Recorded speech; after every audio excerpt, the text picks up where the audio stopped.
It's 4th of July week, so let's make this really cute rustic star home decor item together. This, y'all, is so inexpensive and so easy to use. All of these supplies, for the most part, came from Dollar Tree.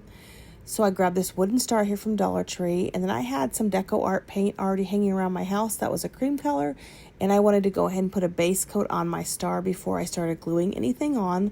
So if there's any pieces that shine through, you'd see that cream color shining through the straws. And then I grabbed this pack of paper Patriotic straws from Dollar Tree. Let me tell you something about paper straws. You can use them for so many things because, let's face it, they're not good for drinking, but they are wonderful for crafts in your home. They're wonderful for your classroom. There's so many things that you can do with paper straws, and Dollar Tree has a lot of cool ones throughout the year.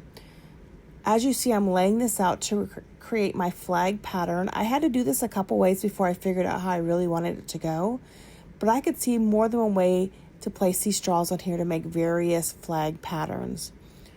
I cut these straws down to fit the spaces because what I'm trying to do is create as little overlap as possible, because I'm going to have to cut and trim all of that up, and it just makes it easier the less that I have. These go on so easy. The hot glue holds it perfectly well because the paper just sticks well to the hot glue, which sticks well to the wood. I'm going to get that final piece in there. There you go. And then you're going to see me flip this over here in a second, and we're going to start trimming that up. Right here I'm using an X-Acto knife, which I had to use to get in some of those corners. And I also will go back through with scissors. I actually use these two tools together to get this as close of a cut as possible around that star to get that star shape back intact. All right, and then I used some hot glue around the edges, so any of those straws that popped off, I was able to re-adhere them and secure them. And then what I want to do is rough it up a little bit. So I took a sanding block around the edges, which is also going to help y'all get rid of all those little flaky pieces or overhang pieces. And I went ahead and went over the straws to give it that real rustic look. Now you could go over this with some brown or something else to make it look even more aged. I chose not to do that. I thought the roughed up look looked perfect for me. Then I grabbed this 2-pack of these metal star things. They're on a hanging rope with some beads. This is from the Dollar Tree as well. You get a 2-pack.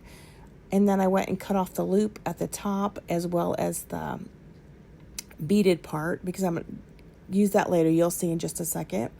And I went ahead and glued that on after I took the sandpaper to that as well, because I wanted that a little bit roughed up as well to match the straw wooden star. Then as you see here, I'm taking the top, which used to be on this metal star, and that's going to be my hanging piece for this wooden star. I just hot glued it on, y'all. One layer, put it on, and I put a little bit more over it. Dry it a little bit, and there you have it. Is this not the cutest little straw star you've ever seen?